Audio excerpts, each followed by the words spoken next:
Okay, so there have been some questions that were not discussed in more depth from the earlier session, and so I'll remind the three topics that were left. One was the difference on commons vs public spaces and in general. The other one was the question about consensus and the process of participating in decision making in the context that Ashish was talking about in the village with the community there that Giacomo raised, and also the question of Begum on values and principles and whether they are key ingredients or spices, and in general to comment a bit on that. So let's take them one by one and gather additional questions that you might have, or I invite the people who asked the questions to repose them, and then both Stavros and Ashish can comment, and then we can open the discussion to other issues. What do you think about that? Okay. So commons versus public. Any other question? Eric? I don't think I need, if everyone can hear me, I don't need the loudspeaker. Hello?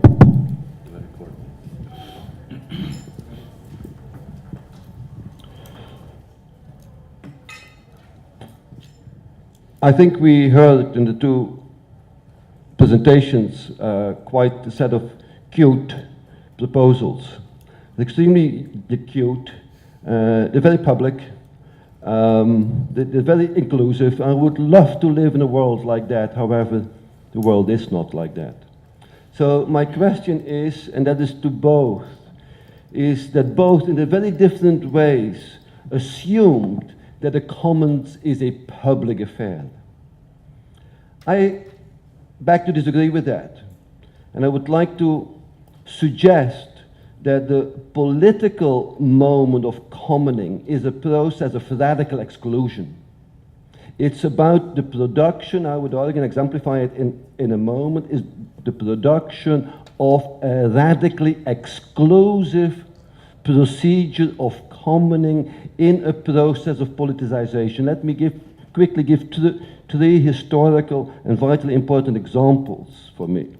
That is, first of all, the workers' houses, the proletarian workers' houses, how central they were in producing a sense of identity, dignity, commoning as exclusive spaces, and they could only acquire the performative political force through the production of a radically exclusive commons, as Rancière explores so wonderfully in The Night of the Proletarian.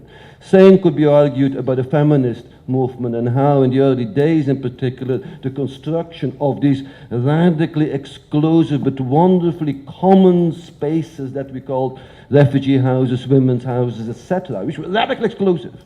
And everyone would, I think many would argue, agree, how vitally important they are in the subsequent process of emancipation. And thirdly, today, the body of the most radically excluded or the bodies of the undocumented immigrants, particularly in the North, and how the construction of a common in spaces of asylum are so radically important in prefiguring a sense of identity, collectivity, and the production of a shared space through which a politicizing transformation can take place. So that is my first sort of question. Should we not really think about commoning as a politicizing procedure of producing exclusive spaces, but one that are of a different kind, of the commons of the gated communities, etc. And my second question, quickly following up on that, is when Stavros talked about the good commons and the corrupted commons, my question was, who the hell is going to decide what a good commons is and a corrupted commons is? Clearly, Samaras thought about Syntagma Square as a corrupted commons. That's precisely what he called them in certain ways, while the other side, of course, saw it as a prefigurative experimentation with a new form of possible production of a commons. So is it up to us, the philosophers, to decide and discern what a corrupt commons is or a non corrupt commons is. And then finally, in all of that, should we not be a bit careful to love our beloved poor and exclude it too much? I have only seen figures and pictures of our beloved poor, who do these, our beloved poor excluded. I saw pictures in your talk about slum settlements where they produce these wonderful commons that we love to talk about in these settings here. And for India, I see also poor subaltern communities who do these wonderful things. Is it up to us philosophers to invoke these commons that are commons of exclusion, to celebrate them as the beacons for the future? I find this a bit problematic. So these are the three sort of issues. So would you like to address that first, or get some more? Stavros? Eric's running.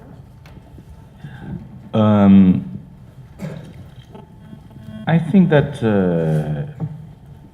first of all, my presentation and my approach has indeed normative aspects. I said that I take sides. I'm not simply describing the situation, neither am I attempting to say that every kind of common is interesting or perhaps is potentially connected to a different, more just society.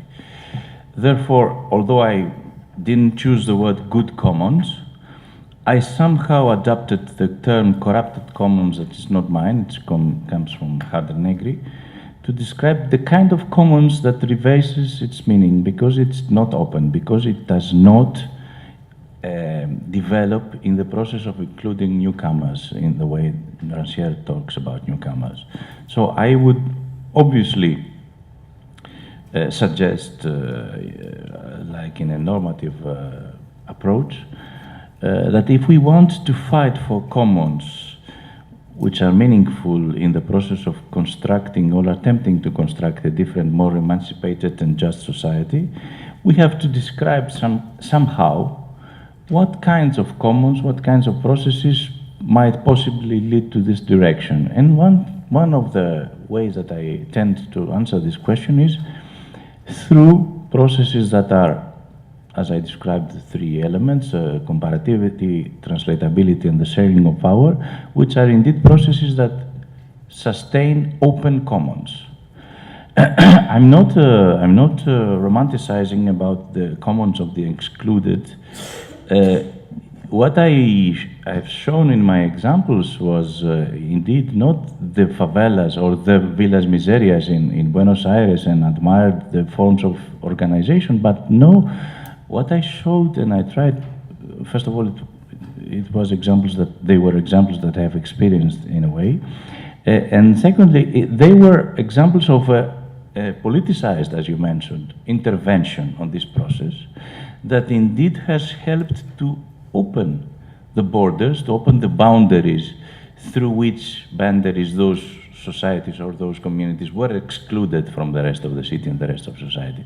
So commoning, both in Buenos Aires, in my example, and in São Paulo, were processes that were connected to a politicized intervention that was actually beyond the commoning practices, more like a defense against harsh conditions of people who live in favelas or villas miserias.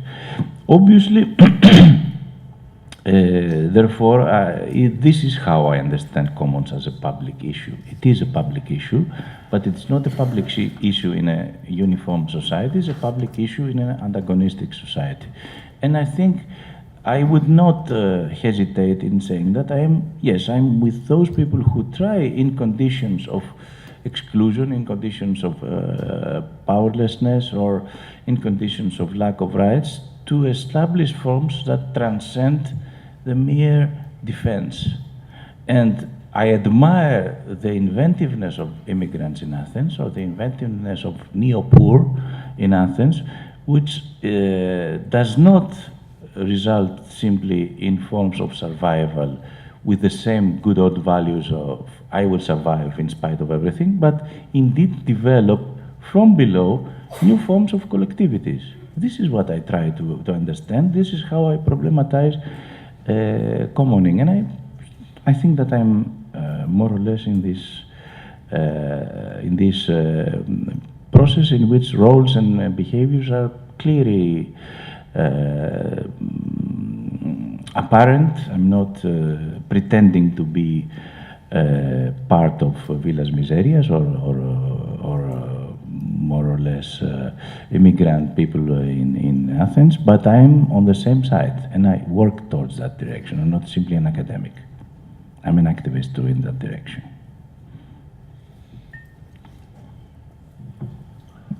Thanks.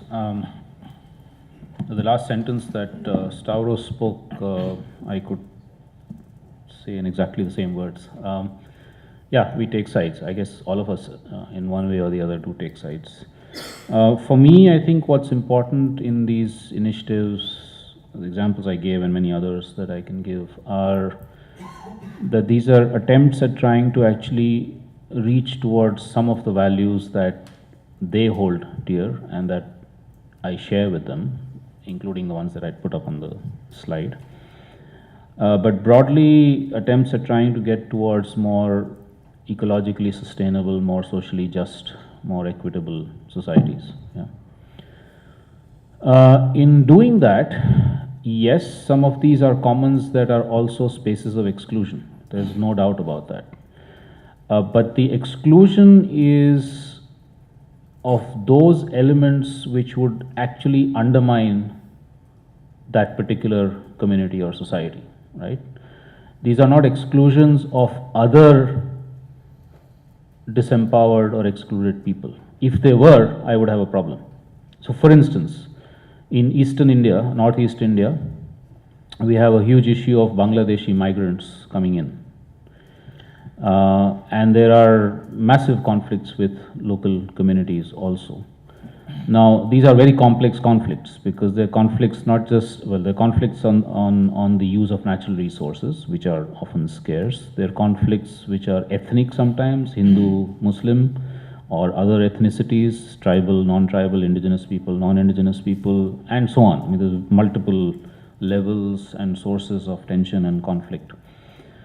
Now, one can either see that in terms of saying, look, there's an existing community there and everything else should be excluded, including poor migrants who might actually be worse off than even the existing residents. Or you can look at it in terms of saying, can we actually start a negotiation and a dialogue process which enables the disprivileged on both sides, the existing residents and those who are moving in, to in some way coexist.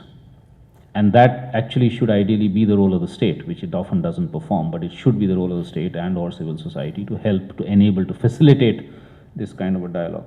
So the open commons, which is I think the word that Stavros used, is what one would then say are processes of commoning, which are in some ways, yes, exclusionary, but also open for other disprivileged or disempowered sections of society. But they are excluding those who will come in and take the land away for industry or for some other purpose. Yeah?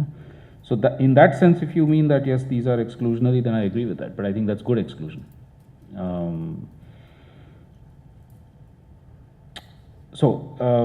I don't frankly know the examples you gave of housing. Maybe it's a European context, which I'm not familiar with, so I can't say very much about that, but certainly on migrants, that is my position. The last point you made, I'm not absolutely sure I understood it, but are you saying that it is too much to celebrate these sorts of examples or initiatives? Or maybe if you could just restate, because I don't, did you understand that last point that was made? I didn't fully follow. I'll try to express it a bit better than I did. Czvek Rigby in his work, in one of his books entitled "The Philosopher and His Sport," he tries to make the case that the history of emancipation, tormented history, important history as it is, has been marked by historical condition by which it was us, the philosophers, to decide what equality is, what emancipation is, what is just or what is unjust. And we keep having, of course, elaborate controversies philosophically, sociologically, politically about what is just and unjust, what is corrupted and uncorrupted, etc. His point is that by doing so, that is the attempt to philosophize, to find a philosophical theoretical basis for emancipation and justice, we reproduce the very conditions of disempowerment and exclusion that we philosophers allegedly are taking as our intellectual and political target, and continue by doing so to silence the voices and practices of those who do in their practices define what equality is and what emancipation is. And he therefore suggests that we should radically, we, philosophers, academics, should radically refrain from ethical or other attempts to found or base an emancipatory or transformative politics on. In contrast to that, he suggests that what philosophers can usually do is to think through what the moments, procedures, and possibilities of emancipatory radical transformation are, and what the specific role is of us, philosophers, academics, etc., in this process, which is nonetheless initiated, structured by those who, not having a voice, in the practice of its staging, acquire a voice. And it's the universalization of that acquisition of voice which is a central part of the process of emancipation. And that consequently, he is making a case for a shift in the terrain of intellectual inquiry. And that's what. Yeah, sorry, now I understood. And I actually totally agree with him, if that's what he's saying, completely. And if that's what you're saying, I totally agree with you. If you noticed in my presentation, and actually even in the book, we don't refer very much to any dominant ideology. We don't refer very much to Gandhi or to Marx or to any of the others that you can think of, saying, okay, this is emanating from those, wonderful as they might be, interesting as they might be. Actually, for me personally, it's been a 35-year journey of learning from the grassroots initiatives. And if I'm putting up a set of values or whatever, it's not stuff I've cooked up in my head or has come from any of the theoretical readings I may have done, which actually I've done very little. But it's actually my interpretations of what I'm hearing from these grassroots. Another process, the process that I described of the alternatives confluence, which we've been doing for the last some time now, is actually a process of bringing together these different initiatives at the grassroots, the communities themselves and groups working with them, to think through not just the practicals of what they're doing, but the conceptuals of what they're doing. And what I find amazing is, not amazing, I shouldn't find it amazing and surprising, but I do because that's part of my elitist upbringing, is that if you sit with Devaji Tofa, who's been the sort of indigenous leader of that one example I gave you of direct democracy, he can speak for a few hours at a conceptual level in his own language. I need to make the effort of understanding that language, and then of course I will say what I think also, and he will say what he thinks, and then together we maybe bring up a conceptual framework which resonates maybe with another few such initiatives elsewhere in the country, or maybe not. They add their own. So that's the attempt, and I don't know whether it kind of matches what you're saying, but it's certainly not about imposing one's own frameworks on a lived reality and saying this is what's happening. It's actually attempting to learn from. Now in India that's particularly difficult because 800 languages means, I only speak 3. So one necessarily has to go through intermediaries, and that has its own problems, etc. So it's not by no means is it a perfect process, but the process is to try and respect those articulations that are coming from the ground, and then to try and see what common ground there might be, not just by me, but actually getting them together on common platforms, providing a space, a facilitation for that cross-cultural and cross-community dialogue.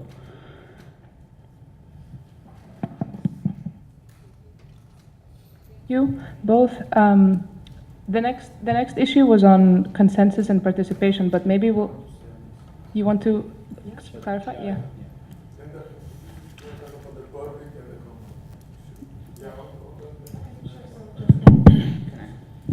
Okay, I think this is let's say I will start to think about it as an activist, and I think it's a very crucial point because it's participating in some of what we can define according to category that I share. That, for example, Stavros presented this morning. I participated in Barcelona in different commons, okay? But my problem was always thinking how I can avoid elitist drift of my practices that sometimes I was in. Like I was part of a children care group or cooperative of health and so on and so forth. So the problem that came in my mind as an activist was always how I relate my practices with the practices of the state in those aspects. Let's say how my practices of taking care and participate to the process together with other family about education and so on will change the way in which the state, okay, the public space of education can change. This is, I think it's very crucial, because if we don't put this question and we just look at our practices, we always risk an elitist drift.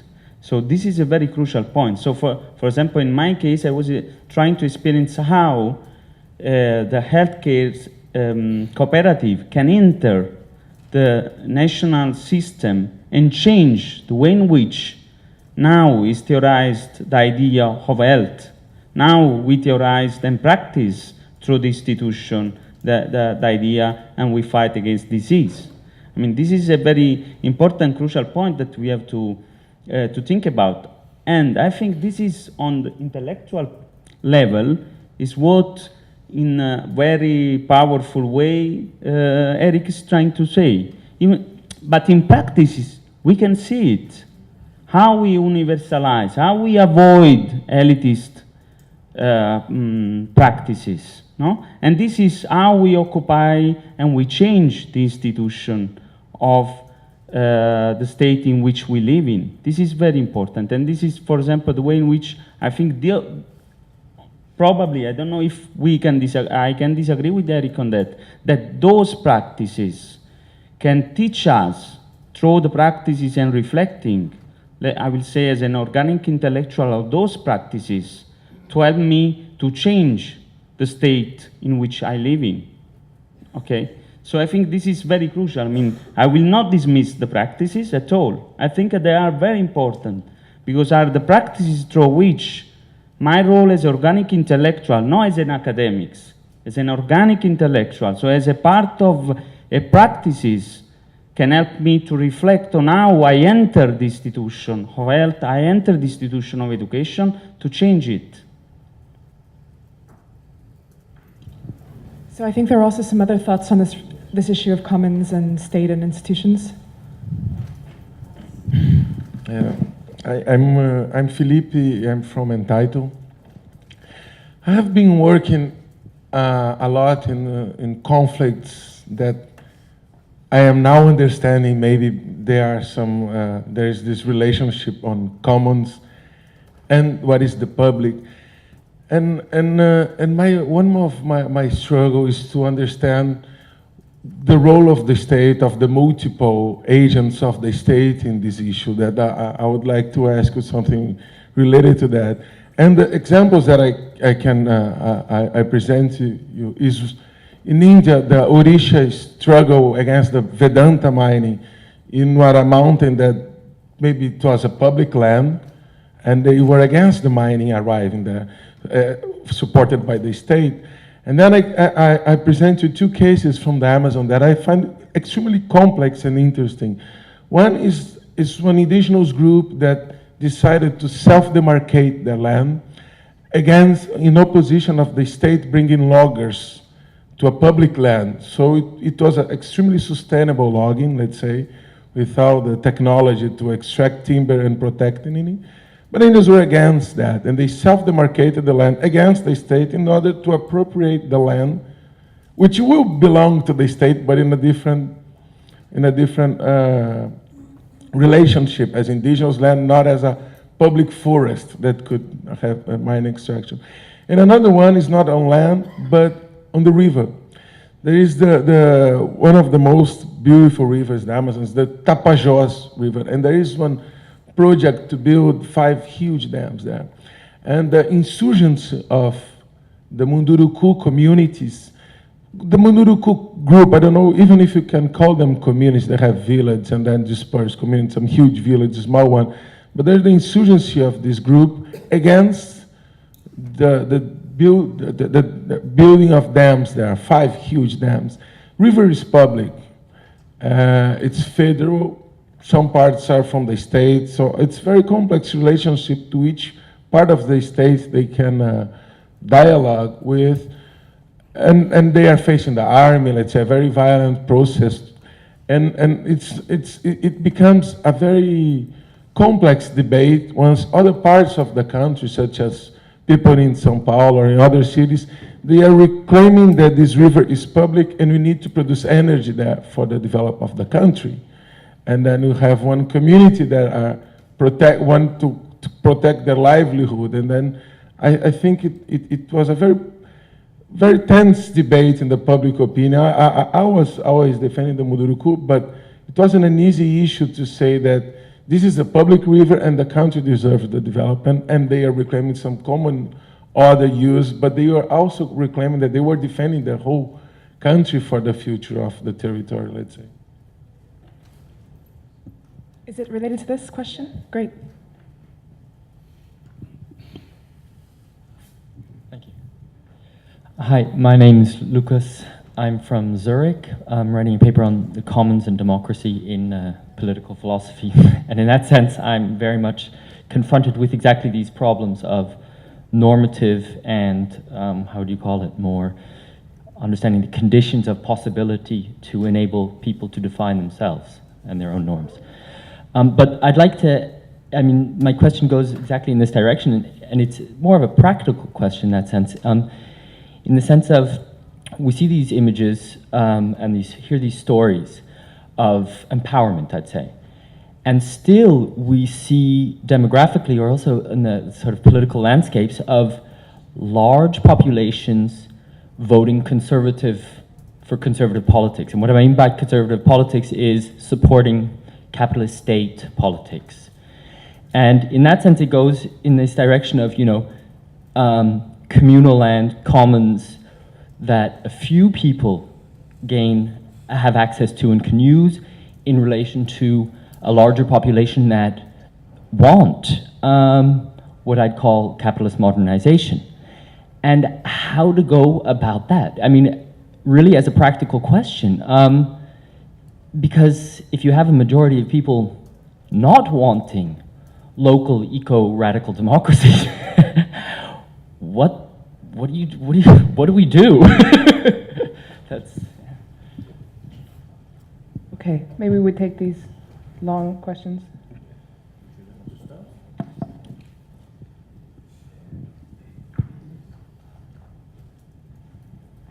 I think, but obviously we are offering opinions in very large issues now, anyhow. So just suggesting some possible lines of thinking. First of all, obviously, any kind of discussion on the political issues related to commons or commoning has to face the problem of the state. this is being proven not simply in academic discussions, which are still considered as very important, but also in issues connected to specific struggles. So what is the role of the state? Is the state some kind of referee who's kind of trying to keep on the rules between establishing those rules for negotiations between different communities? Is the state imposing those rules? And what is the legitimacy of the state? I would say that obviously, as long as we have these kinds of societies that we live in, capitalist societies of a specific form of domination, we cannot ignore the state. The problem is, do we see in those practices elements, not simply figurative, but indeed actually happening, that can show that there are other forms of social organization that are not necessarily statist? These areas, I think, are very interesting. Obviously, these forms are in a nascent form. They are emergent. They are not very sure about themselves either. And sometimes they fall apart because they are confronted with huge, immense forces, especially coming from the state. But I think it is important to see if those examples or practices, some of the examples shown by Ashish before, or some of the examples that I've tried to draw from Latin American cities, are these, in a way, having ingredients or elements that show that then different forms of organization, social organization, can indeed exist? I strongly believe that the state is a form of social organization which has its history. And it is a specifically historical product. It's not the destiny of humankind. And I believe that what we have seen from the functioning of the state, and obviously I'm just condensing a huge discussion here, is that the state is a specifically oriented class hegemonic mechanism. So it is happening in specific forms, and it's doing specific things to specific societies. One important aspect of those experiences, and also the attempts of reflecting on those experiences, is perhaps to see how we have possibilities of going beyond the state. This is not obviously the only area in which commoning is interesting. It involves our everydayness. For example, commoning practices in Athens today are indeed forms through which I can defend my life. When we share things in our university, when we share things in our neighborhoods, when we share things in the squares or in collective kitchens, we are defending our lives. We are not imagining of a different society. But nevertheless, this can teach us a lot of things about what it means to go beyond what exists. And I think what has made a difference at the last, let's say, 10 years in the discussion about commoning is the fact that we have experiences erupting everywhere in the world from people who have lost their faith in the state. Maybe they haven't lost their faith in representative democracy yet, or in the forms of the representative democracy, or in the blackmails, if you want, connected to representative democracy, as it is in our Western societies. And maybe there's a lot of things to be done in trying to show that those conditions, financialization and destruction of society, are inherently connected to these forms of representative democracy. There's a lot of things to be shown to those people, to us also. So there are many contradictions in our behaviors. We can be more oriented towards collective behavior in certain aspects of our life and still be trapped in the idea that some will represent us, and especially those who are already have proven that they are corrupt and they are functioning towards the repetition of what exists. So let's not forget that the ways that people react to existing power relations are not simply, are neither coherent and neither are indicative of what can be done. So let's not become disappointed from the fact that people still vote in various areas conservative governments, and at the same time, in the level of their everydayness, do a lot more progressive things than those governments are promising. This is a part of a dynamics which is indeed contradictory.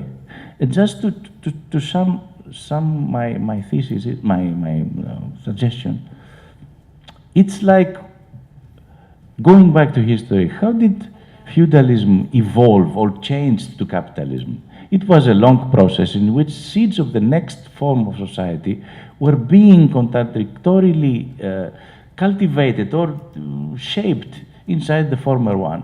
So maybe we are experiencing a long period in which the beyond capitalist society is being, in a way,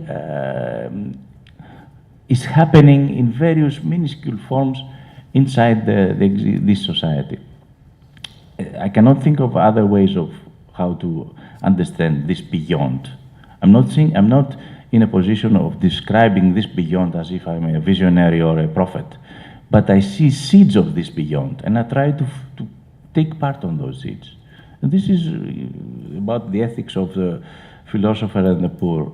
I'm neither a philosopher, nor I'm very fond of being the father of the poor. No, I'm against this idea of enlightened avant-garde, communist and anarchist included. But I think there are many things that can be done because we have certain privileges as intellectuals, organic intellectuals, which we can share with those who do not have them.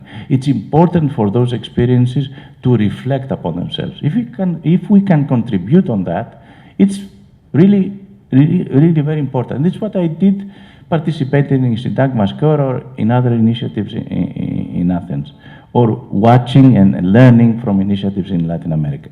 We can learn, but we can also say a word. I don't know if Rancière has ever participated in any kind of movement. Okay? And I'm not sure if this kind of confessing on the role of intellectuals is part of the history of French intelligentsia. This is not part of my history.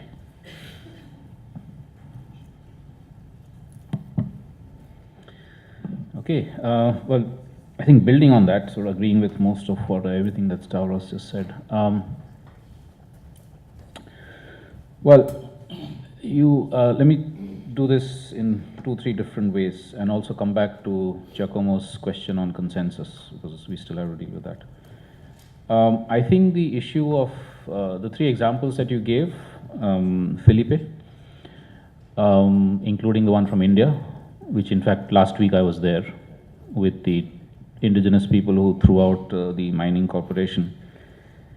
The history of the pre-colonial, colonial, and post-colonial history of India is really crucial to look at in that context. And I guess for all countries that have faced, all peoples that have faced colonial pasts, that the definition of public land, this goes back to, I think, the distinction that Stavros had made. The definition of public land is actually it's state-owned or state-dominated or state-controlled land.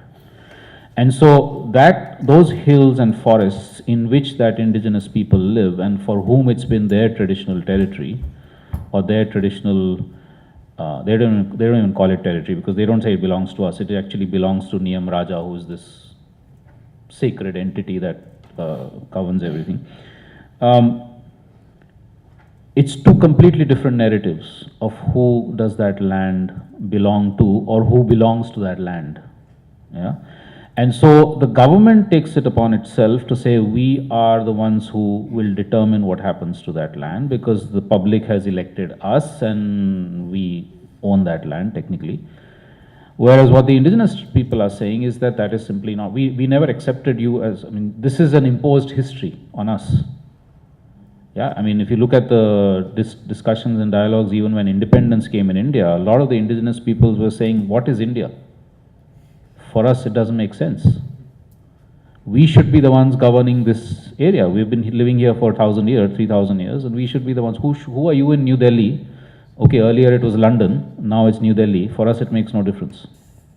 So that whole narrative of colonization in one way or the other, even if it's not external colonization, it's internal colonization, is very crucial to look at in the distinction between public and commons. Yeah. So I would say that therefore that's how one needs to respond to people who say, well, if that's public land, then we are entrusting the government to decide what should be done there, produce electricity or do mining or whatever it is. And I think one needs to confront it from that perspective, from the historical perspective. Which then brings to question the whole role of the state, and especially in this case, I would say the nation state. It's really crucial, I think, to distinguish the two. If you look at the broad notion of state, it's a regime of governance that a people decides. We have come to think of the state only from the nation state perspective. And the nation state, to my mind, is a fundamentally flawed, from an ecological and social and equity perspective, there's some fundamental flaws there. In India, and this also responds to the question that, I'm sorry, I didn't get your name when you asked about what's... No. The question about Lucas, sorry, I didn't get the name.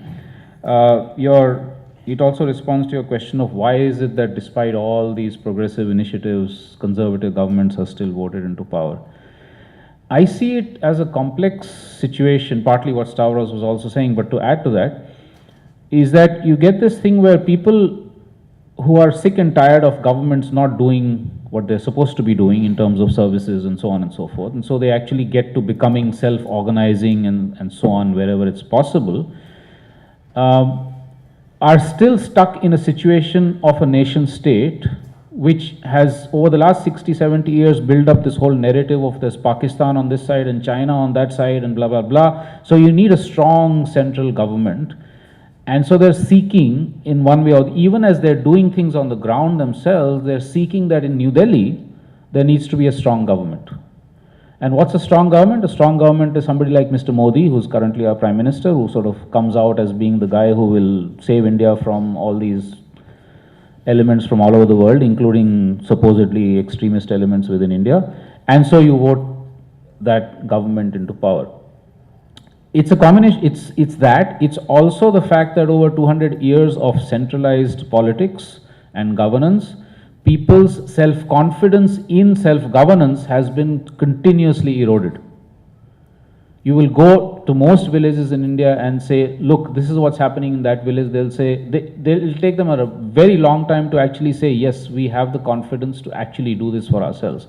They are seeking government support, or they want somebody sitting up there to actually do it for them. So it's also that. I mean, it's this, erosion of self-confidence which is also playing into the election of governments which are seen as being strong and which will help them. And it's the confidence in, or it's the faith in representative democracy, which has also been shoved down our throats over the last few decades, that this is the only form of democracy that's viable. So you think that, yeah, okay, voting is, India is called the world's biggest democracy simply because 700 million people go to vote, which is stupid, I think. I mean, of course it's important, I'm not saying that's not important, but surely it should be the world's biggest democracy if in fact direct democracy was working. Not because we go to vote once in 5 years and then sort of wring our hands and tear our hair and say, oh, that guy's not doing the right thing for us, next elections we'll choose somebody else. So I think it's a combination of all of these things that we're seeing playing out in this contradiction that you pointed out.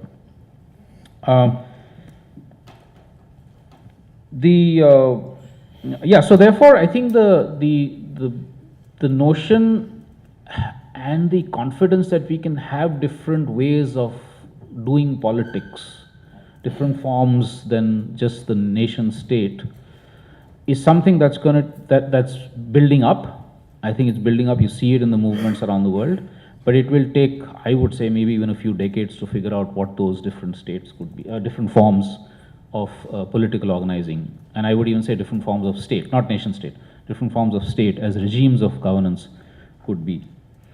It's a long drawn out process, not going to be overnight.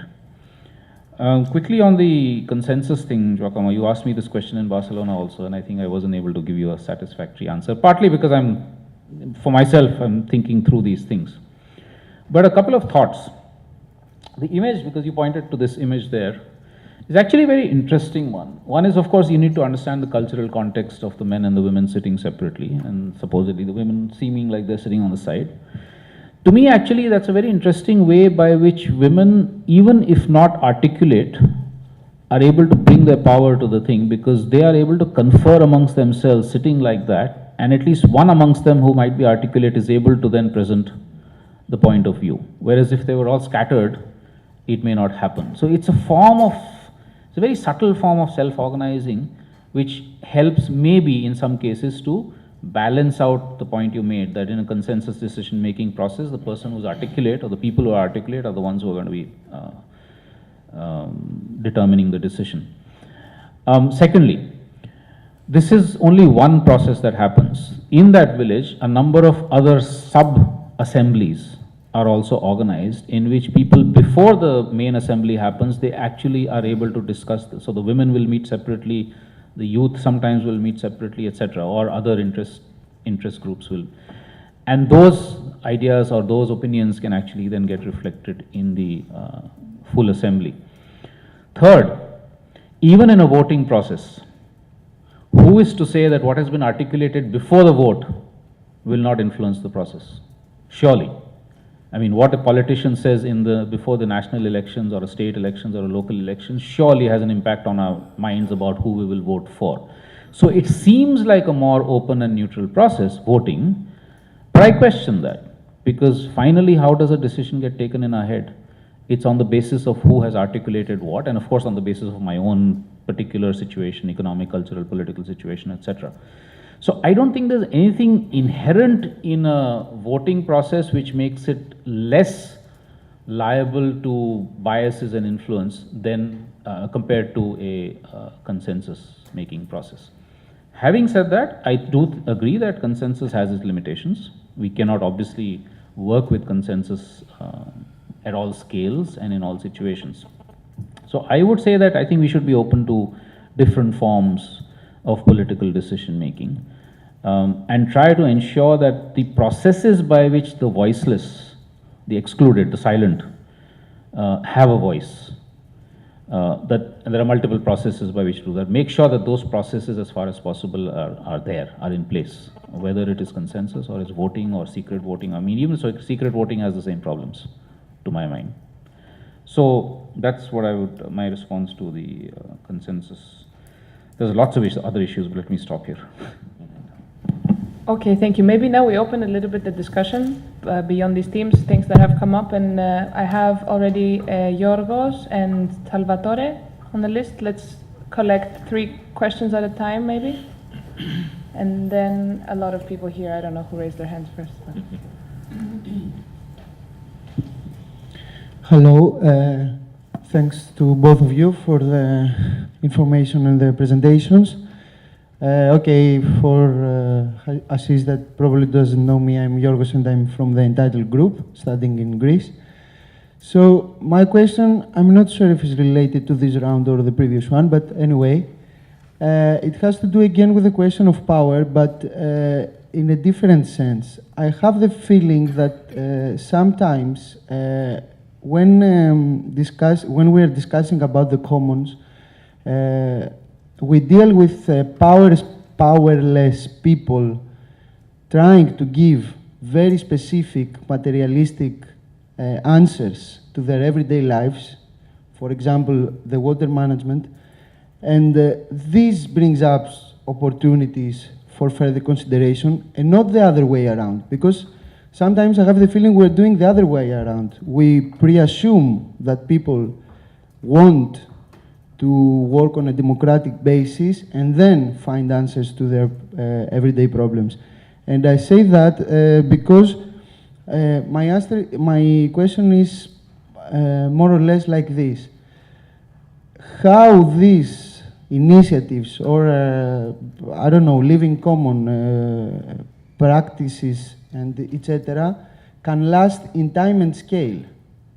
And this is the question. Okay, it's a bit abstract, but it is in the line that as I expressed before. Thank you.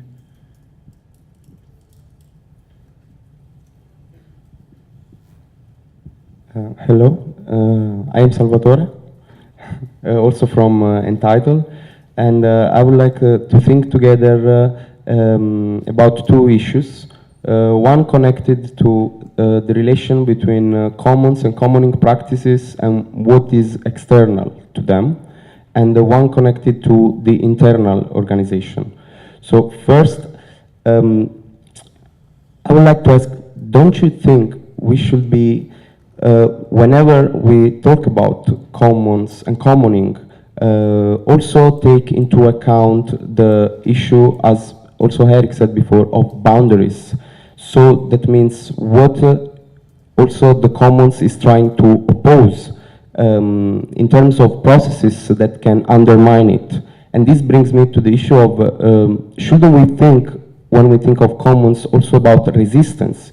In the terms of we know well that commons can help communities sustain themselves, but at the same time there are above and within flows of global power and capital that constantly undermine the condition of possibilities.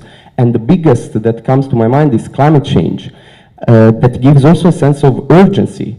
So we can be very good at organizing our life in common, but if at the same time we do not address with urgency and commitment the external forces that are threatening us and the world, then there will be no space for any kind of alternative socio-ecological arrangement. So also about the seeds of the future society. If we really want a future society, we have to fight and confront the violence that constantly is threatening the condition of possibility of life itself.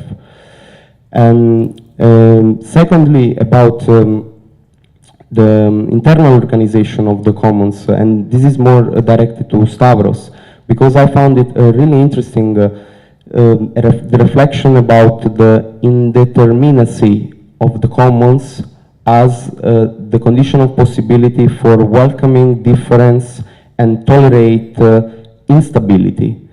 But how do you, connect this way of organizing the commons with a reality that also philosophers have spoken about the necessity for grounding the existence, that people have the need to actually cling to some stability in order to feel secure. And this also is connected to the issue of migrants creating their own communities where they can somehow refill some sort of stability against all the instability around. Thank you. One more, or is this too much? I would like to prioritize a question from a woman because there have been no questions. I have Christos and Rita. And then after, we'll continue. Hello, I'm Rita. And, well, I have a quite general question. But sometimes I feel that talking about commons and commoning, how do we avoid talking about islands in a sea of inequalities, injustice, of oppressions and dominations? How the islands can change behaviors, practices, and try to deal with these contradictions, but how to deal with the general context. And if to deal with this sea of inequalities is not needed to confront who has the economic power and the state power, and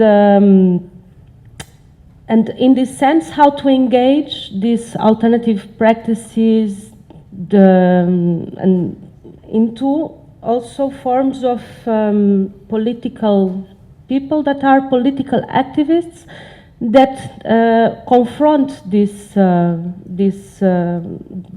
roots of the oppression, exploitation, and domination. And in this sense, sometimes I feel also that these islands, they are based on a negation of something that is outside. And in being a negation, there is no perspective that they arise from the inner contradictions of capitalism and the dominant power relations. So how to, let's say, be more dialectical in this relation? How to confront who has the power to change things? Stavros mentioned, for instance, a passage from feudalism but in reality, the bourgeoisie had gained economic power, and then violently, through violence, it gained the state power. So can we think about economic power and state power in a form very smooth, that we change our minds, we change our practices, and this step by step will progress for a better world? Or should we confront ourselves with the contradictions that are produced by capitalism and also by state power that has the power of violence also?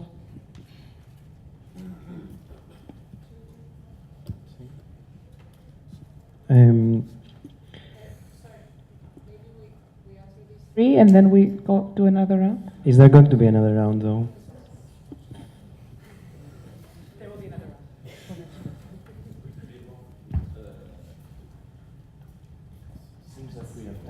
All the possible topics. And last but not least, the problem of revolution. First of all, I need to say it once more, not just a, pure theatrics of the speaker, but I just want to contribute some thoughts on those issues, which are very big, and they cannot be answered by somebody who knows. I'm not the one. I don't think that nobody is in this position. However, we can talk about those problems. In many times we can call upon certain experiences that are happening. For example, the problem of scale that was raised by Jurgis.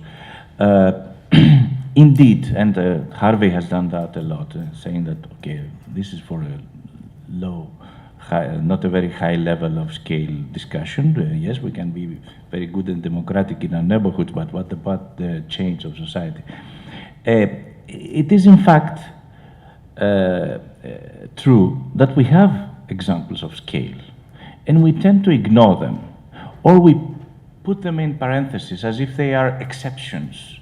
So at least to my mind, there are two very important alive problems that show that all those things can happen on a different scale and can influence the lives of people and can create alternative forms of social organization. I will not explain those two examples, but you know them. It's the Zapatistas in Mexico and the Kurdish Rojava region in Syria. Okay? These are examples in scale. These are not micro communities. These are communities that have very complex forms of self-governance. Indeed, the Zapatistas have even more complex forms of decision-making, levels of representation, rotation, problems of arranging decisions that having to do with productive choices, and so on and so forth. So this is not a pure question that can be posed anytime under whatever circumstances. Maybe we can learn about the problems that are being faced by those, at least those two examples. And I think these are two examples that show, for at least to my mind, that show that there are opportunities that societies can be created or reinvented from below with different priorities, with different forms of decision-making, and with different understandings of what it means to participate in a shared world or in a common world. We can talk about the deficiencies, the problems, but they are real, equally real, as is the Chavez or the Cuban form of government. Okay? They are equally real. So let's not start from zero when we talk about problems of scale. And they face the problem of state in a different way. They have not developed their own state-like forms. They explicitly try to create different kinds of society governance. On this I would a bit disagree with my friend Ashish. The state does not describe any kind of governance. I think it's a very historically specific form of government actually, and especially, of course, connected to the national state or the colonial state. But this is a big discussion and big issue. When I'm talking about the state, I'm talking about this historically specific form of social organization, and I think we see already in our times. We have indeed important experiments of scale. And second, indeed people, us, because I consider myself as part of the people. I'm talking about the people as they were out there. Indeed, us sometimes participate in common initiatives as ways of preserving our essentials or preserving the opportunity to, in a way, control our lives. Maybe I've experienced more of these things in the period of crisis in Athens than I have experienced before. But why, please, do we think that people, when they do such things, they simply try to survive, whereas when we talk about those things, we are theorizing and philosophizing about democracy. People also dream about equality, and they dream in their own ways, in their own procedures, in their own opportunities. People enjoy solidarity. Solidarity is not a term only. Solidarity has explicit results in our lives. And allow me to believe that solidarity, freedom, and equality are indeed experiences that can prove that we can live in a more just world. They are not values only. About Salvatore's suggestions, I absolutely agree. I absolutely agree that we have to address what he said, the urgency of the situation. I'm not saying that all those experiments on a micro level should replace any kind of resistance against the state and the forms that it has taken in various places of the world. Indeed, we have to urgently fight back, and I don't agree with those that want to replace organized or unionized responses to austerity, for example, policies, with let's take our lives in our hands. No, we should do both. I strongly believe that we should do both, and one feeds from the other. So there is no disagreement on that. And if you want a more, let's say, romanticized expression of that, but it comes out of a movement also. It also comes from Zapatista movement. We want to fight capitalism, is what Marcos said, with ways that do not resemble capitalism. We want to have means that are similar to the ends that we are fighting for. So this is a process, and I agree with that, on that with Ashish. Many of those things we don't know how to do, but we learn from those experiences, and it's bad to start from zero.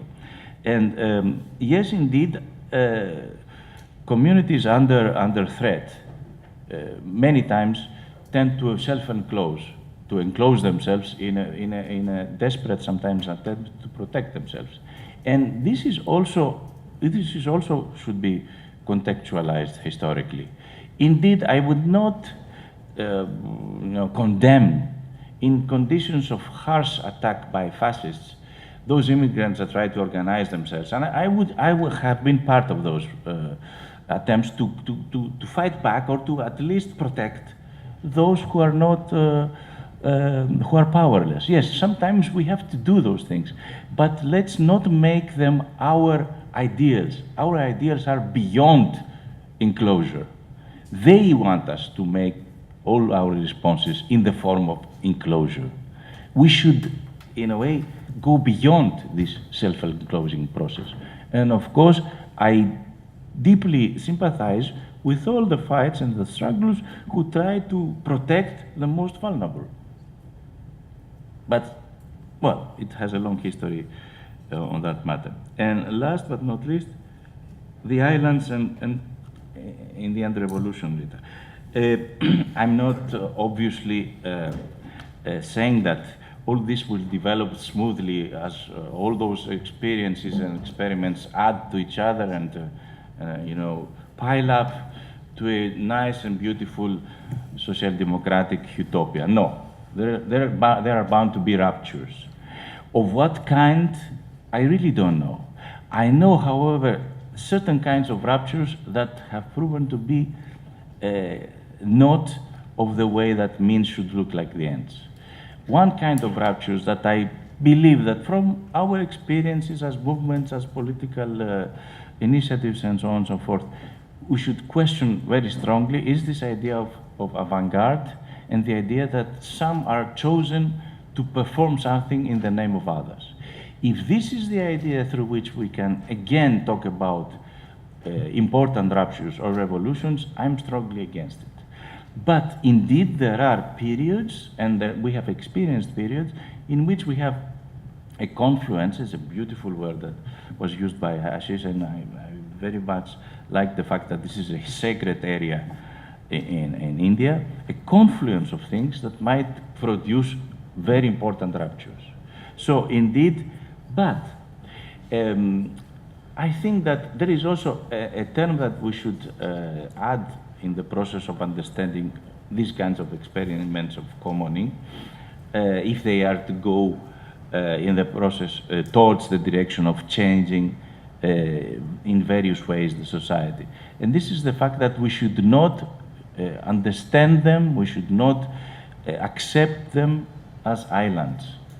This is why I'm trying to develop a theoretical proposal, which is drawn from what I have seen, read, and discussed with people, a theoretical proposal of expanding commoning. Expanding is exactly refusing to create islands, is creating metastatic conditions of commoning, is creating contagious conditions of commoning. This might be kind of a result, and this, mind you, has been indeed a political problem in very concrete experiences of commoning. I have in mind a very minor example coming from Athens, a self-managed park that was constructed by a neighborhood initiative in Athens, which had always to face the problem, are we building an autonomous space in which nobody else is allowed? And this is our alternative form of publicness, or are we trying to do something that would catalyze new forms of publicness in this neighborhood? And this was a direct clash between the opinions. This resulted in different choices. This has, for example, resulted in somebody trying to expel somebody else, or somebody actually being against somebody else. So this is a political problem indeed. And that's why I think that, and I would take sides with those who were trying to open this process to the neighborhood. But of course, protect it from the drug dealers. With the drug dealers, you cannot create inclusive communities. So this is indeed, it has a historical aspect. But in terms of normative suggestions, I think we should develop proposals. Think about those proposals.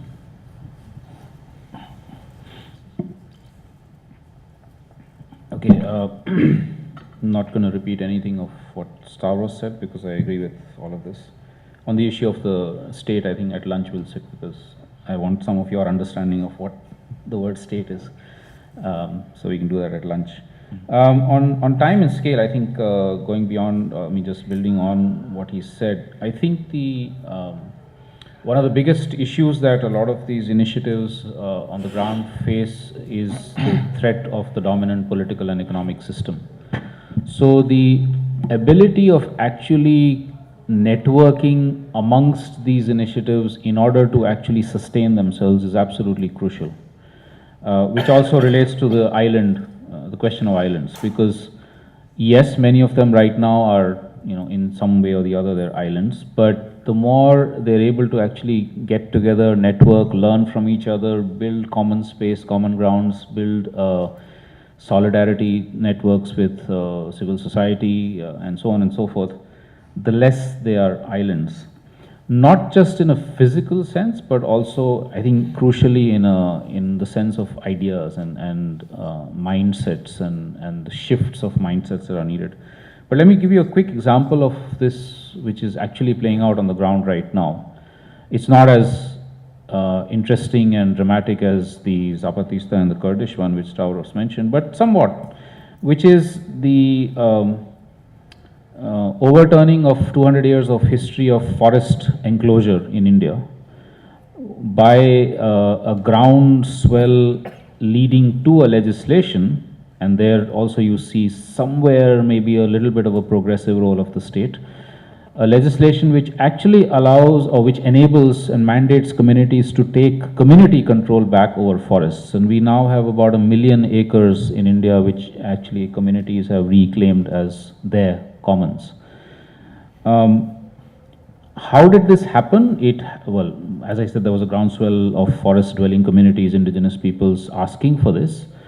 But then the implementation of a law like this is always a very difficult one, because you have the bureaucracy which is resistance, you have the state which is, other parts of the state which are resistant, etc. And you have communities, like I said earlier, who have lost their own self-confidence in being able to reclaim the commons and govern them. It happened only because of the possibility of networking amongst the forest-dwelling communities, which on their own may not have happened, through sensitive, sympathetic civil society organizations, which enable them to come together in different parts of the country and at a national level and say, okay, this is what we're attempting to do, this is what you're attempting to do, how do we actually learn together, how do we together form an advocacy platform and a practical sort of learning platform in order to expand this growing reclaiming of the forest commons. So that's where then islands become transformed into becoming networks and collaborations. So I think it's entirely possible, and they do this not by saying, okay, this is my backyard, so I'm going to do this, or this is my backyard, so I don't want this project, this is my backyard, so I'm going to reclaim the forest commons, but actually also enabling themselves to put it into the larger context of what the state is doing and what capitalism is doing. So that then becomes what you're saying. So it's not just a negation, it actually is a confrontation and or a dialectic in which they are saying, this is our understanding of the current system and this is how we want it to change. Not just in my backyard, but much more nationally or globally. So, which also then helps to actually build time and scale. Temporal sustainability and also larger scale into the process. The quick thing I want to say about scale is that I think we would be making a mistake if we were to think of scale as being replicability. So we have a good example somewhere and we try and replicate it on scale. As I said earlier, this is the mistake that I think both governments and NGOs have made. Scale is about the values and the sharing of power and things like that, not really about simply saying that this worked here, so this watershed management example worked here, so let's use the same techniques somewhere else. So I think scale has to be looked at very differently. And finally, on the resistance thing, Salvatore, I absolutely, as also Stavros agreed, I totally agree, resistance is part of this. But what I have found, at least in India, is that resistance movements are able very often to stop a threat. Revolutionary movements are able to even overturn a regime that they don't like, as has happened in some parts of India, not nationally, but some parts. But then they flounder for what next? And very often, unfortunately, then they fall back into the same centralized systems, or what's happening in some parts of Latin America, they fall back on neo-extractivism instead of extractivism. And so it's because you haven't, not just thought, nobody can think through the future totally, but at least the visioning that is needed, saying, okay, we are overthrowing this regime or we are resisting this project, but how do we then move into the future in a way that's fundamentally different from what we are trying to change, from what we're fighting? Let me give you a quick example, the same one that Felipe you raised. With the Dongriakond indigenous community was able to, that's the picture by the way, of the indigenous people. They were able to stop the mining company. But in the last few months, we've been going and talking to them. They're actually facing, to my mind, a bigger threat, which is state welfare schemes, education, health, roads, and a couple of other things, right? Where the state is coming in saying, we want to help you develop. We want to help you become part of the mainstream. They don't say civilized anymore, that used to be said in the past, but that's what they mean. We want to help you to become civilized. Now, that comes in a very subtle way, it comes in a very devious way, it comes in ways of saying, okay, you don't have schools, we'll give you schools. But the teachers are going to be coming from outside and they will be teaching in the state language, the official language, not in the language of the Dongriya Kond. We'll give you hospitals or clinics, but of course the doctors there will be allopathic doctors. In your own systems, are primitive, outmoded, so that you don't, And that actually undermines the self-reliance, identity, culture, language, knowledge of the peoples in much more subtle but much more long-term devious ways.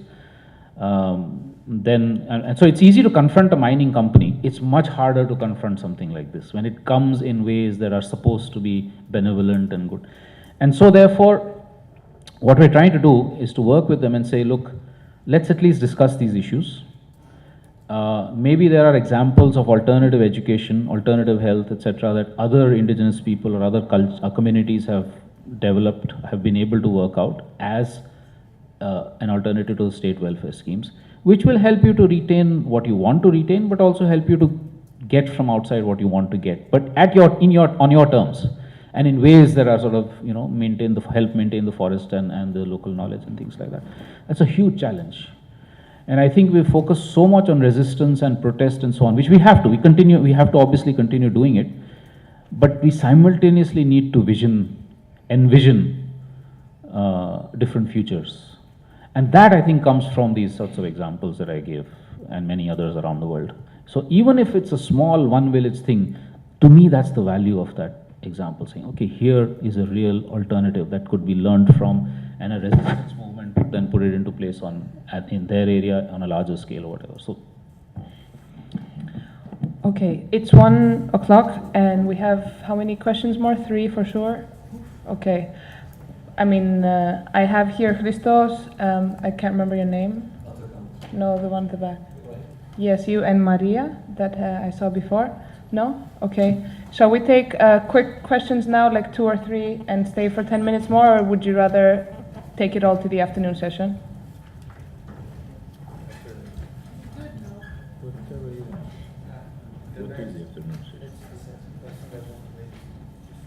Okay, let's take 3 questions quickly and then we can go to lunch.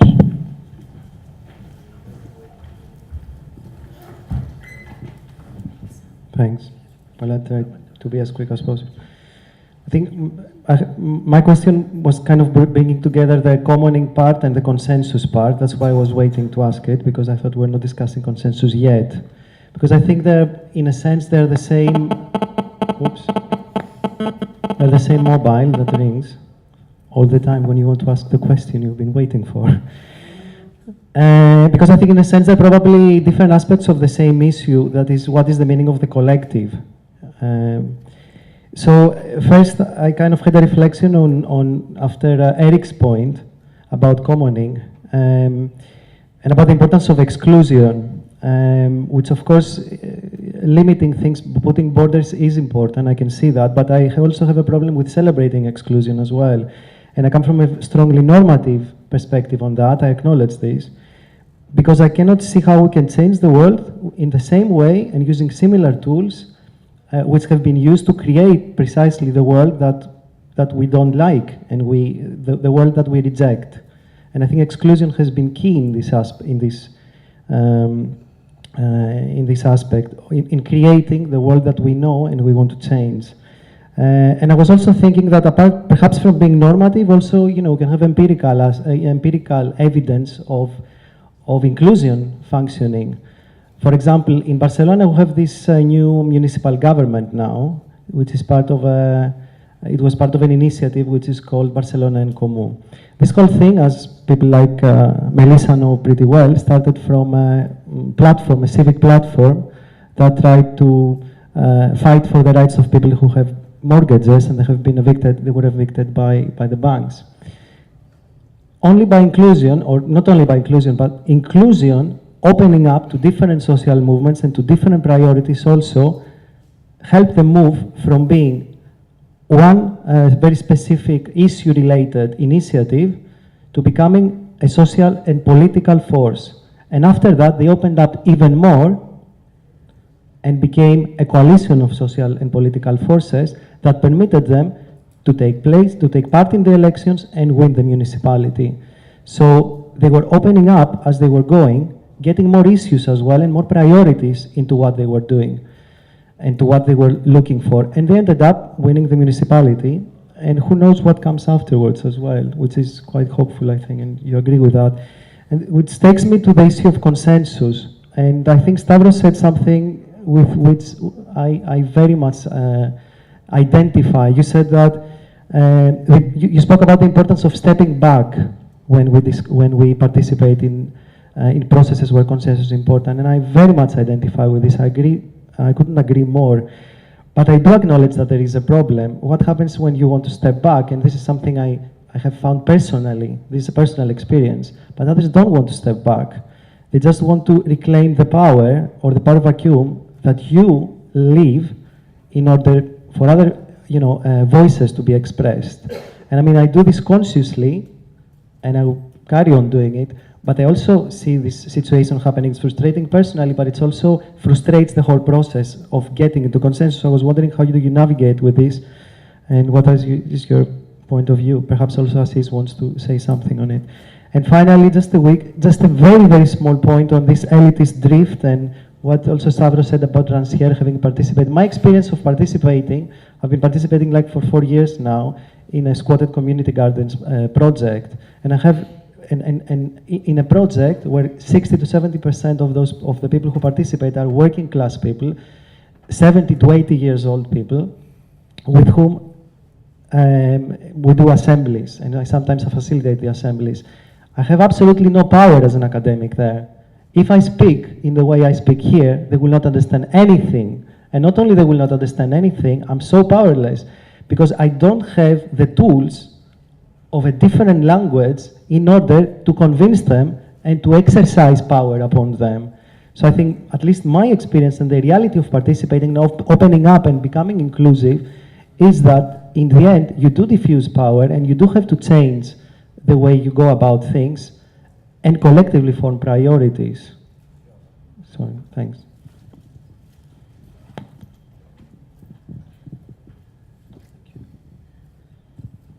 I'm Ibrahim. I think one's commodification process involves the commons that transforms the characteristics of not only the characteristics of commons but also the characteristics of social relation.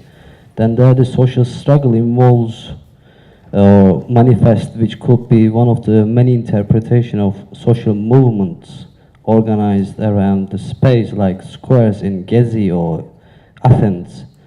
My question is how far these movements can push to transform society or resist the hegemony of bourgeoisie and its state.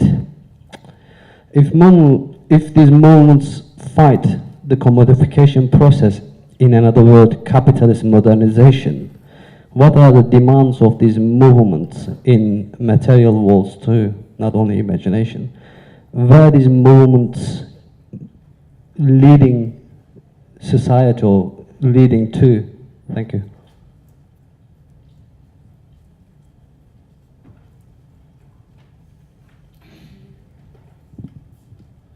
Hello, I'm Kaner Atakan from Clark University. I have 2 questions for each of you. This may sound like a criticism, but actually it's not, Ashish. This is for you. How did you decide, because I always wanted to be that crystal clear whenever I'm writing something, how are you so clear that these are the values that are necessary? And you said that one-size-fits-all technical approach is not good whenever there is something good in, North America. Applying to Turkey might not be a good idea, but what about the values? If you impose them isn't it still a one-size-fits-all approach? And the second question comes to Stavros. You mentioned about capitalism, using the tools of capitalism. And for 2 days till I am here, maybe I'm mistaken, but I sense the tone, the subtitle that we always want more of these good alternatives that we are having. And whenever we learned about capitalism, we always learned that it wants to grow, it wants more, it wants to expand. When we are using this language that we want more and more of these alternatives, are we still using the tools of capitalism by using this very same language? Thank you.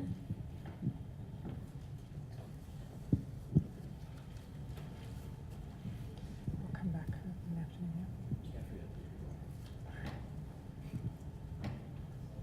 If it's a quick... Like, just take these three and then close it. We'll have Sorry. time in the afternoon. Next session.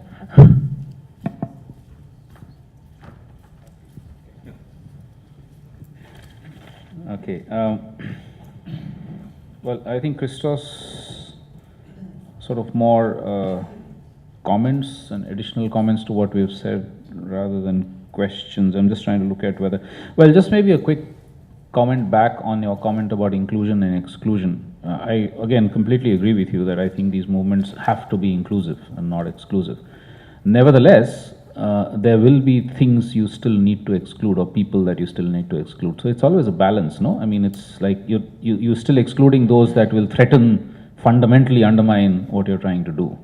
But you remain inclusive to all others who are seeking similar social justice or environmental aims or things like that. So, I mean, if that's the way in which you mean it, then yeah. Yeah, this question that you raised about what happens if, you know, I step back as somebody who's articulate or in some way have political, have influence in a decision making, but then somebody else misuses that space. It's actually similar to another question which I have, which is, if you take, say, issues of caste or gender or class or whatever, and you go in to a community in whatever, for either doing some studies or for being part of the initiative or helping them with resistance movements or whatever. And there's a set of values that you go in with which may not necessarily be what you're actually seeing on the ground. In India, for instance, some fantastic movements have happened, resistance movements have happened, where the decision making is still mostly by the men or only by the men. Now, somebody like me goes in and says, why are the women not taking part in decision making? And it's always a dilemma in my head as to whether it's my values that are coming in. Is it something I should be speaking about? It's obviously not something I should be imposing, but should I even be asking those questions? And the way I try and deal with it is to say, fundamentally, my sense of what is justice, I think I have the right to speak about it. I don't have the right to impose it, but I have the right to speak about it. And so one would end up having discussions, dialogue, questions, which, you know, it might enable me to expand my mind, it may enable whoever I'm talking to expand their minds and hearts. And the same, I think, would be in that situation which you spoke about, that if in fact somebody else misuses that space that I have voluntarily given up, I think I would have the right to say that I'm sorry, but this is a misuse. So I step back in. I guess one would have to do it in that way, right? I mean, because finally any action that we have to take is based on what my sense of right and wrong is. And too much of self-sacrifice in the name of being politically correct is also a problem, I think. Just quickly on the values question. Yeah, I mean, see, first of all, what's right and wrong is itself too complicated a question to get into here. But my sense of, again, as I said earlier, is of these movements and initiatives that I've either been part of or studied or, you know, been lucky enough to be involved with in one way or the other, is that at some level or the other, there are these common values that are held. Solidarity, for instance, is a value that is held in all across this. Interestingly enough, the rights of nature we as part of nature, but the rights of the rest of nature is also. But there, sometimes you'll see a difference. For instance, you will have, like, say, the urban wildlife groups talking about the rights of nature in a different way than what an indigenous community might. But then the dialogue between the two could actually help to see what is the common ground and also what are the differences that you might then respect amongst each other. If you go through that process over a number of years and over a number of different experiences and communities and so on, then what seems to me is that you'd arrive at some set of initial set of values which you can say, okay, I think these are the ones I believe in. So it's not something that's coming a priori to me, nor is it simply coming because it's what I learned in school or this is what Gandhiji said or whatever, but it's actually from that experience. And to me, after 35 years, I'm fairly convinced that this set of values is something I would like to continue working with, maybe expand it, maybe make it more nuanced, like I just said about rights of nature. But it's a fundamental set that I would like to hold to. And I think this finally also relates to the fact that as human beings, we also have to anchor ourselves in some set of values. And when we don't anchor ourselves in some set of values, then I think it's extremely confusing, chaotic, and we're drifting. And the big problem that I see with our education system in India today is that the inculcation of values, I don't mean imposition, but the facilitation of developing a set of values amongst children is gone. It's not there in our schooling anymore. Schooling is about information, power, money, fame. It's not about values. And I think that what these processes are trying to do is to say that we need to bring that, bring back values and bring back a collectively held set of values as through various different processes. So I mean, I would see it in that way, but I certainly sorry, last one. I said earlier that this process we're doing of the confluences is actually discussing each set of values. So we've done it 3 or 4 times. Next month there's another coming up in another part of India. 3 months down the line there's another one.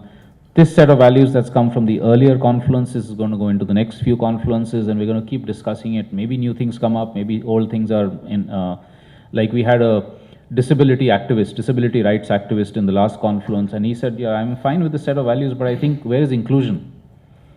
And he was talking about inclusion in a very different way than how than how the government talks about inclusive development and inclusive growth. And so I think it keeps evolving.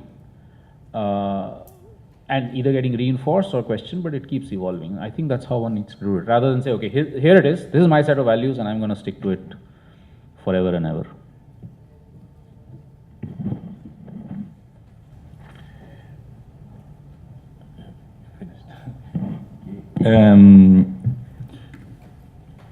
About Christos' suggestions, I agree with most of them. I note something that is also an experience of mine. Sometimes, if we are not actually participating in experiences of local initiatives, we tend to imagine how they would be. And we tend to think that the power games or the power relations are specific the way we imagine them. And this is quite revealing. For example, equally, the problem of being an architect in a discussion of in a neighborhood discussion about the meaning of a rebuilding of a certain square was not, as I supposed, to be a problem of trying to step back from the role of the expert.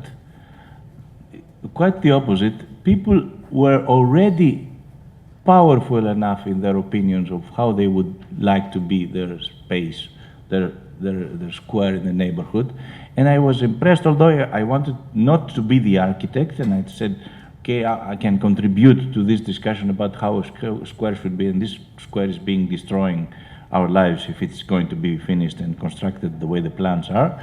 But people were already ahead of that, like the people in the urban garden. They were quite sure about what they wanted to do, about what they knew, and I was just, fighting with myself. The door was open, I was trying to open it. Okay. I deeply sympathize with Barcelona Commune. It was indeed even more an interesting experiment than the political experiment of Podemos, because, as you said, it was created from various initiatives. It had, in a way, expressed the dynamism of the process through which it was constructed. It remains, of course, to be seen what are the next steps. Nobody can be sure about it. But indeed, all those processes should also be taken into account when we talk about levels of scale. This is a different scale from the Puerta del Sol occupation. Ibrahim, how far those movements can push to change society? To be absolutely honest, I don't know. Okay, but let's see.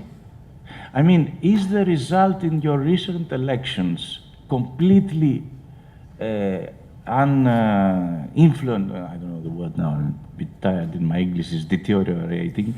Is the result not connected at all with the fact that people have taken to the streets, have done all this Gezi experience? The emergence of HDP, the creations of different arrangements in political power. Of course, this is not a change in the direction that we perhaps share as a vision. I don't know, I'm not sure about it. But it is a change, and it is being produced or co-produced by various other, like the Barcelona experience is also a result of the Indignados movement, or if you want, the Syriza case in Athens, in Greece, is also, among other things, a result of the Syntagma Square occupation and the mobilization of people. So how far do those experiences can push the change of society? I really don't know, but what I know is that we have concrete indications that these are not irrelevant. And also, I would want to say once again that it is not a matter of quantity. We will have in this process qualitative leaps, ruptures, confrontations. I'm not reintroducing a pacifist understanding of society in which violence is outside there, but we are pacifists and we are creating our own society from below and we ignore all the others. No, this is a confrontational process. But I agree with Ashish and many of you, I guess, on the fact that in the process of fighting for our survival and protecting ourselves, we need to develop elements of this other society now, in the process, and check them if you want.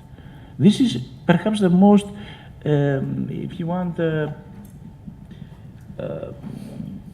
true form of saying that we are not very sure, we are not absolutely sure about the ways that this other society will be.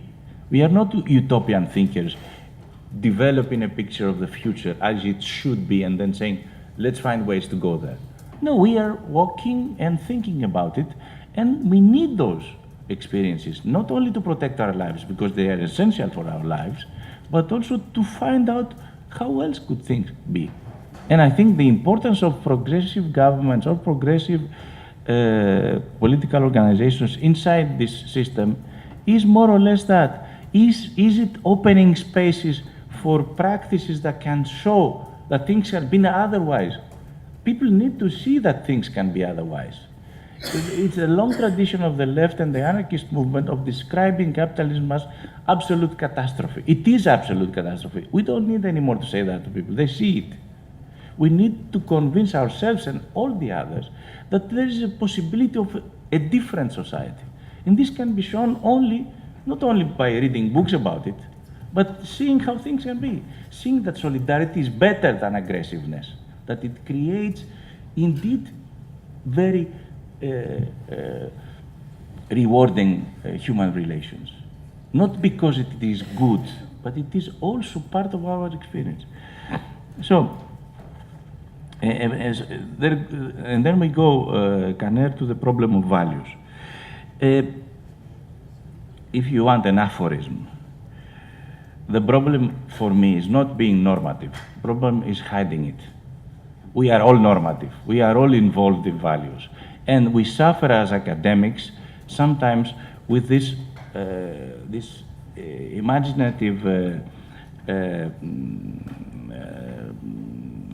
this projection of imagination that considers us at least as not involved in what we study. We are trying to step back and say the truth or whatever, objectivity, whatever. No, we are involved in it. We are involved in it and deeply involved in it. And it's more, it's better to express your values and say, listen, I might be wrong, but I'm saying this from this position. I'm taking sides. I'm with those and against those. I'm here. Or consider this as a gesture, but you can judge it. This guy is pretending to be, but he's not actually. Okay, say whatever you want. But I'm expressing those values. I'm not expressing descriptions or statements that try to interpret certain mechanisms in process. So, a very subtle question, I would say, Kaner, about is capitalism is also expanding, so why say, let's expand? Indeed, but also nature is expanding and life is expanding. So, let's be careful about this comparison. Indeed, on the level of the term, you are right.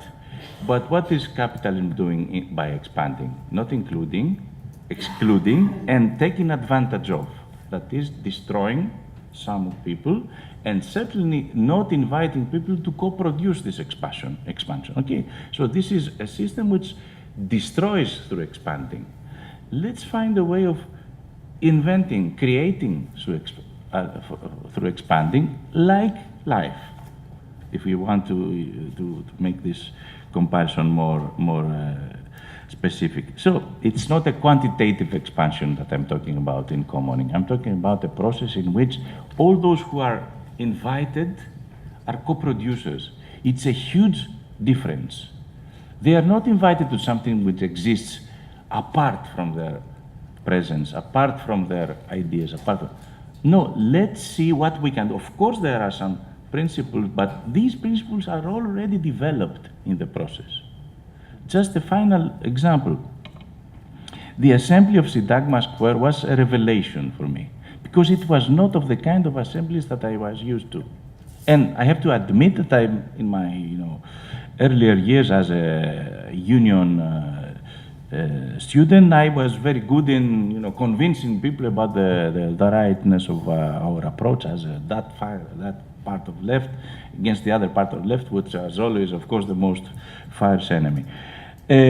But the Assembly of Syntagma has devised two things. First of all, small talks, not like mine. Then also, the one who is chosen to speak, to address the assembly, would be chosen by lot. So it's 40 people that want to speak tonight. Let's not make it an assembly until 5 in the morning, which is obviously excluding lots of people, because only students can stay as far as that. Others have to work the other day, most of them at least. So we cannot talk all of us. 10, 20. Let's draw lots, so that you cannot organize the first 20 that try to make this assembly as it is. Yes, it has its disadvantages. It has its maybe it can create monsters sometimes. But it is more important as an experiment, even more important as a process than the result itself. Exactly as the Zapatista municipalities, which have a rotation every 20 days. And in terms of management understanding, this is absolutely crazy, absolutely inefficient. But you know what they say? No, it's more important for us to educate our people in democracy and in governing as equals than in taking the most appropriate decisions. It can create problems, but it's more important, the process is more important than the problems that it creates. So this is my answering to those, at least my attempt to answer. Okay, thank you everyone for the session. Let's go for lunch and come back half an hour later at 3 o'clock. Just one moment, please, before you get up and go. We wanted to explain again exactly what we're thinking for after lunch. First of all, we thought we'd meet just for 1 hour since we went over half an hour in the session. So we'd meet from 3 to 4. And what we thought specifically, because the title of the next session is The Role of Ecology, Democracy, and Alternative Epistemologies in the Analysis and Praxis of Environmental Politics. So this is like a very big topic. And what we thought we could do in this is that people who have specific things they're working on related to this broader theme could briefly present. We'll be in a more intimate space where we won't be in this kind of strange dynamic. And we can kind of reflect with the help of Ashish and Stavros on the work. And this is what we imagine for this next session. So again, we're meeting at 3, and Amelie will explain to us exactly where it is. Okay, so there have been some questions that were not discussed in more depth from the earlier session, and so I'll remind the three topics that were left. One was the difference on commons vs public spaces and in general. The other one was the question about consensus and the process of participating in decision making in the context that Ashish was talking about in the village with the community there that Giacomo raised, and also the question of Begum on values and principles and whether they are key ingredients or spices, and in general to comment a bit on that. So let's take them one by one and gather additional questions that you might have, or I invite the people who asked the questions to repose them, and then both Stavros and Ashish can comment, and then we can open the discussion to other issues. What do you think about that? Okay.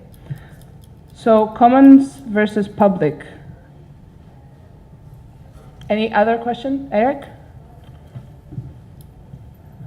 I don't think I need, if everyone can hear me, I don't need the loudspeaker. Hello?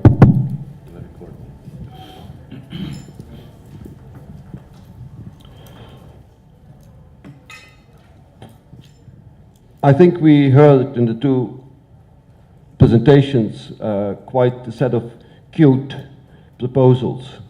Extremely cute, they're very public, they're very inclusive. I would love to live in a world like that, however, the world is not like that.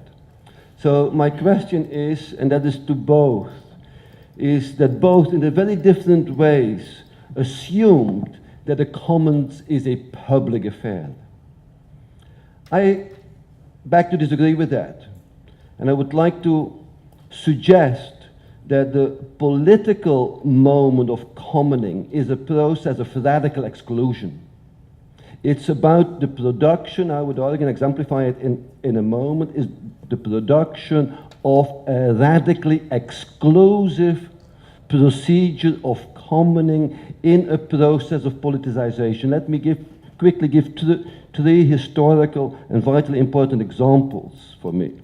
That is, first of all, the workers' houses, the proletarian workers' houses, how central they were in producing a sense of identity, dignity, commoning as exclusive spaces, and they could only acquire that performative political force through the production of a radically exclusive commons, as Rancière explores so wonderfully in The Night of the Proletarian.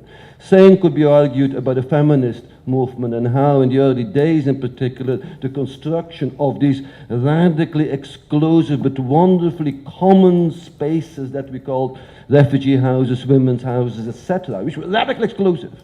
And everyone would, I think many would argue, agree how vitally important they are in the subsequent process of emancipation. And thirdly, today, the body of the most radically excluded or the bodies of the undocumented immigrants, particularly in the north, and how the construction of a common in spaces of asylum are so radically important in prefiguring a sense of identity, collectivity, and the production of a shared space through which a politicizing transformation can take place. So that is my first sort of question. Should we not really think about commoning as a politicizing procedure of producing exclusive spaces, but one that of a different kind, of the commons of the gated communities, etc. And my second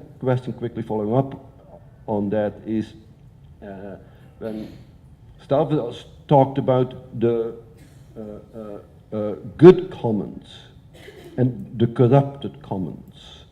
My question was, who the hell is going to decide what a good commons is and a corrupted commons is? Clearly, Samaras thought about Syntagma Square as a corrupted commons. That's precisely what he called them in certain ways, while the other side, of course, saw it as a prefigurative experimentation with a new form of possible production of a commons. So is it up to us, the philosophers, to decide and discern what a corrupt commons is or a non-corrupt commons is? And then finally, in all of that, should we not be a bit careful to love our beloved poor and exclude it too much?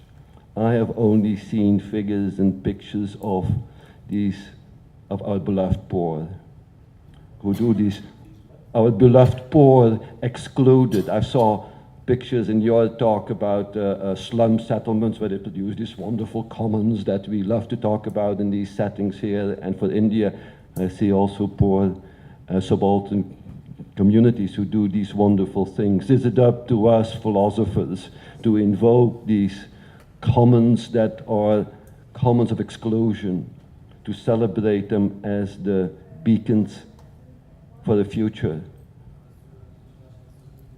I find this a bit problematic. So these are the three sort of issues. So would you like to address that first, or get some more? Stavros? Eric's running.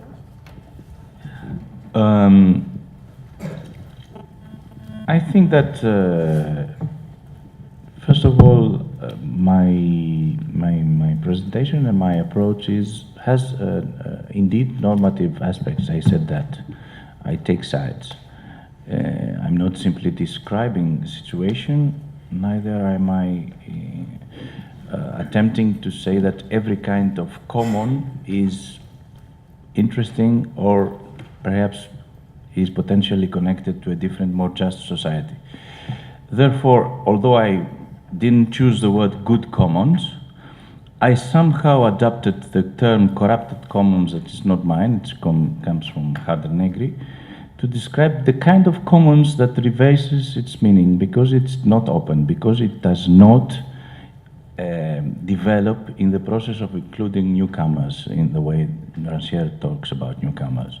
So I would obviously suggest, like in a normative approach, that if we want to fight for commons which are meaningful in the process of constructing or attempting to construct a different, more emancipated and just society, we have to describe somehow what kinds of commons, what kinds of processes might possibly lead to this direction. And one of the ways that I tend to answer this question is through processes that are, as I described, the three elements, comparativity, translatability, and the sharing of power, which are indeed processes that sustain open commons. I'm not romanticizing about the commons of the excluded.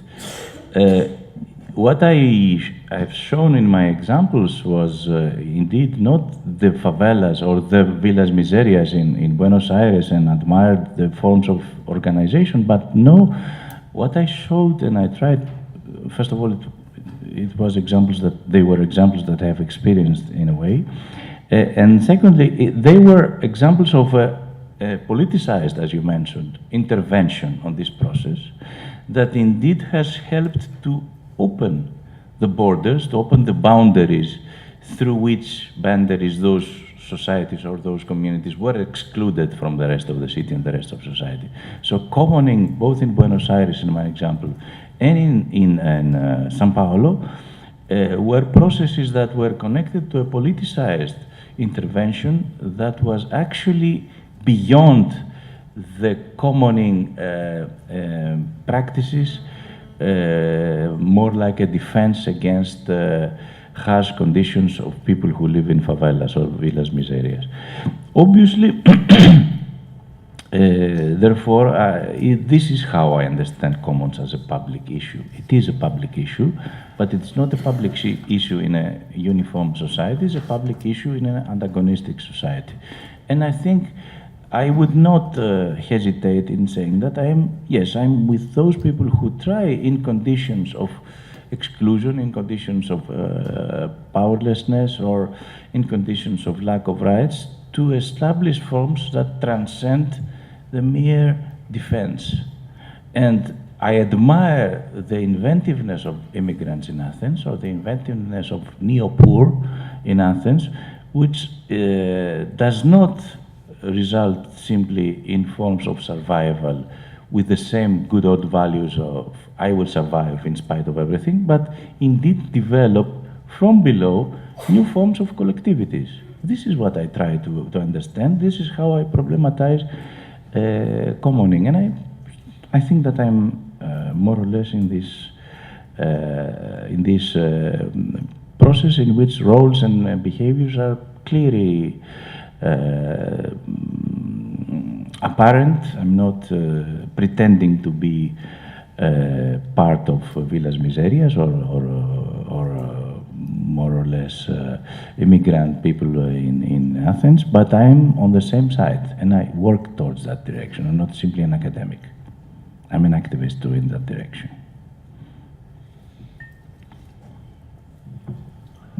Thanks.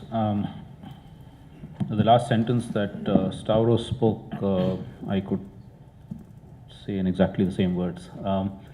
Yeah, we take sides. I guess all of us, in one way or the other, do take sides. For me, I think what's important in these initiatives, the examples I gave and many others that I can give, are that these are attempts at trying to actually reach towards some of the values that they hold dear and that I share with them, including the ones that I put up on the slide.